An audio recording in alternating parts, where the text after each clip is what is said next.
Good morning or good afternoon or good evening, depending on when you're signing in.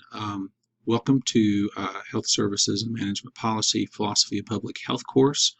And so I hope that you're ready to start the semester.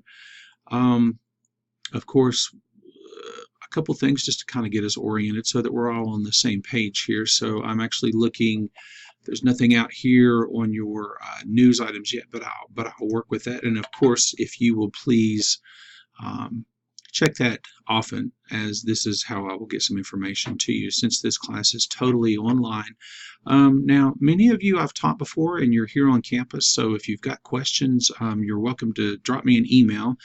That's probably the easiest way to get a hold of me. But if you're also here on campus, you can also make an appointment and come up to see me here on the third floor of Lamb Hall. And so really this particular course is going to kind of help orient you to what you're going to be working with throughout your MPH program. And so, we're just really just trying to give you an over philosophical review and foundation regarding some of the practices and principles regarding public health. I've had many of you in classes before, so some of this is going to be old hat to you, but it's still worth a look, and it kind of gives you an idea of what to expect in some of your other coursework.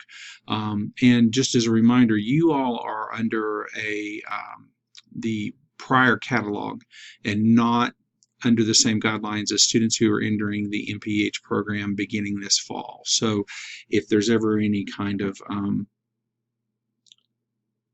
confusion about that, it's because of your catalog. And so this is a 1-hour course it's a pass-fail course. So you can actually see here under the course information, really easiest way to get a hold of me. There's my direct phone number. You can leave messages. Emails are better. I tend to respond quicker to those. There is no required text for this particular course. You do have readings as assigned, and so you can look at the course purpose as laid out here, and we do have several competencies that we would like for you to be familiar with, and we do try to lay those out. Now, what you also see are the modules. You can see when the due dates are, you can see what we're looking at, and you can see the competencies that we are looking to address, and also the learning objectives. Now, this is a learn as you go kind of thing. This is really kind of self-taught in that, of course, I'll be looking at some of your submissions each week and giving you feedback and scoring related to that. There are 10 modules. In order to pass the course, a 70 percentile minimum will get you through this class. And so you've got a completion of modular readings. You've got some written assignments. There are some times where we can do some substitutions. Say if there is a leading voices in public health activity that's going on that I think might be useful for us. And if you look at here, you're welcome to do any of these before ahead of time. The only thing is that once the Dropbox has closed because of the due date, I will not be reopening that for you. So please make sure that you are completing your assignments either on time or ahead of time. Some of you have very busy schedules for the fall semester, and so you can actually plan ahead. I'm probably going to open up the first 5 modules just so that you have that available to you, and really you can kind of pick and choose through that, because anything between out of 70, minimum of 70 out of 100 will pass. The only caveat to that is that module 9, which is regarding citation regarding plagiarism, that is a required module. So if you're going to skip out on any of them, that's the only one you can't do that. You can look at these. These are related into 10 modules. Your reading is reactions. Of course, if you some of you are very competitive, that's good. And there's some value in completing all of these assignments. Because this is online, really you've got the ability to work at your own speed, either on time or ahead of time. There are also there's other information listed here that we think is good for you as a student to kind of know what's going on. But let me give you kind of an example here. So of course your syllabus is listed here under course information. If you're interested in knowing a little bit more about me, there's some information there. Your course assignments, what I did try to do was to, you've got the syllabus, but also in one place you can kind of see what is due and when it is due. So the first thing you have coming due is on September 3rd. It's Module 1, which the assignment is regarding what is public health. And then also, I would like you, the discussion board will be open, and there is an introduction to the class that I would like you to participate in. And this will also serve as a means to kind of take attendance so that when we go through the census data in 2 weeks, we'll have that. So your course assignments are listed there. And maybe this is helpful to you, maybe not so much for this class, but for other classes. But I do often receive emails about students wanting to know, well, have you graded this, or when should we get some feedback on this? I didn't know if you were aware of this, but you can go out on here and there are student notifications where you can set things up to where anytime that, say for example, you can have them either send you a text, you can have them send you an email. Of course, I'm always going to respond to your ETSU Outlook account, because that's what's given to you by the university, and we know who actually belongs to that particular email. And so you can receive SMS texts on that, or you can receive an email, and there are lots of different ways. So anytime that content is changed, or anytime there's a news item update, or anytime that I'm giving grades back, or if there's a change in the syllabus, you can get notifications on that. And that's not just for this class, but maybe that's something that will be a benefit to you for some of the other courses that you're taking. You can even exclude courses. So if that's something that's interesting to you and you would like to take advantage of that, just click on that student notification and you can go out there and set that up for this class and for other classes as well. So we go back here to our table of contents, and of course we also do have, you got your class list here, and I know several of you already, and for those of you who don't, I look forward to getting to know you better. But if you are looking for camaraderie, or misery loves company sometimes too, you can reach out to each other regarding here with your class list. This is also a quick way you can see where I'm listed here as well.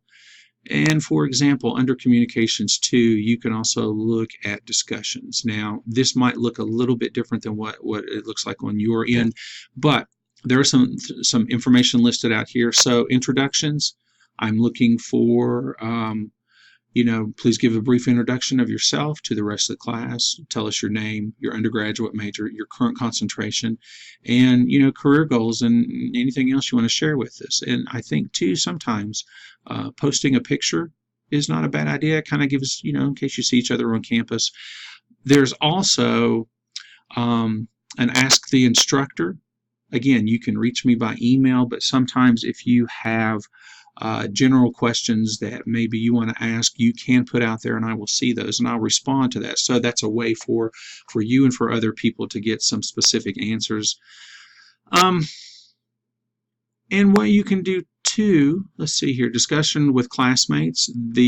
All of this is laid out here for you. If you have posts, if you have discussions that you all want to have, online courses can be kind of lonely, and I think that students feel like they're missing out sometimes because they're not interacting with people in a classroom. So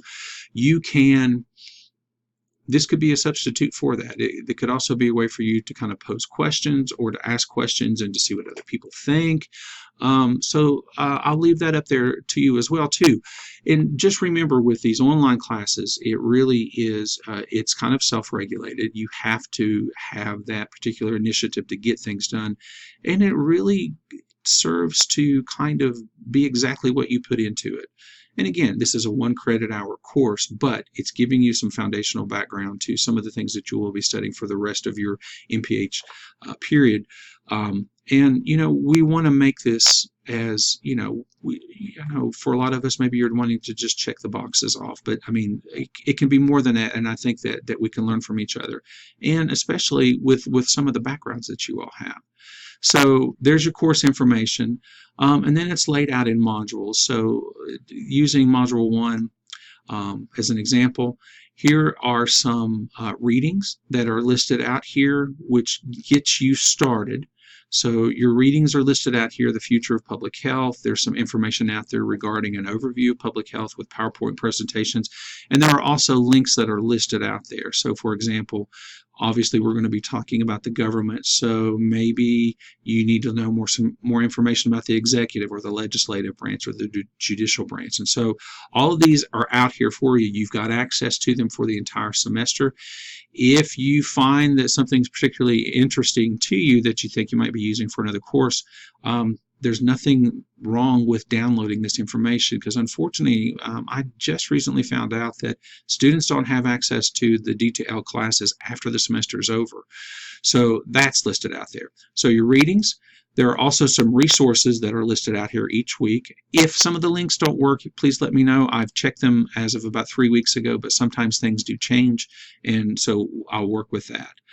So there's some readings, and then each week you're going to do reactions. So for example, what is public health? This is the first one that's listed out here. And so your assignment is listed here. It'll give you the website to go to, asking you to do specific information, and then what we're looking for is a response. And this is a Microsoft Word campus, so please use Microsoft Word when you submit your items. For some of us, if you use Mac products or other products, just make sure that you're saving them in a format that would easily be opened. So So for this one, you're going to read the tabs from Discovering What Public Health Page Is, and I'm looking for you to summarize in your own words information in the tabs under the caption. What's the impact of public health? One page is sufficient. For those of you who have been in class with me before, you know that we are kind of sticklers on page length, and this is only to prepare you for what's to come with some of your higher up courses. And for those of you who go into grant writing, for those of you who are looking to do research development and you're looking to do other things, people are quite strict on that. So we're going to be that way with you as well too. Make sure you're using area font size 12. And so you will drop that off, put it into the Dropbox. I will look at that, give you some feedback, and post your grade. Let's see, what else do I want to say? Let's go back here we'll go back to Course Home. Under Content, you've got 10 modules. I'll unlock some of these now. I'll go ahead and unlock this Resource on Public Health. This is huge. And so these are sites that you might find helpful for particulars of this class, but I also think that there's a lot of value for some of your other courses that you're taking, and so this is a great resource area. Most of you have an undergraduate public health degree with us. Some of you don't, and that's fine, and we all kind of need a place to start, and where do we go from here? So take a look at this. I'll make this available. Make sure that your let's see, Dropbox. So it looks like I'm cutting you off on weeklies at 11:30 p.m. and that is Eastern Standard Time, in case there is somebody who is not in our current area. And you can see all of these, and I'm look forward to reading what you've got to say about these items, because we are asking for your input, and we're also asking you to think in terms of being a graduate student. Now that you've come out of undergraduate, it's a different ballgame. We want you to succeed, and so I hope this gives you a little bit of a background of what to look forward to. Again, if you've got questions, come see me here on the 3rd floor to Lamb Hall. Drop me an email, or you can call and leave a phone number. And I'm looking forward to the semester. Welcome to the fall semester and your first semester with us in the MPH program.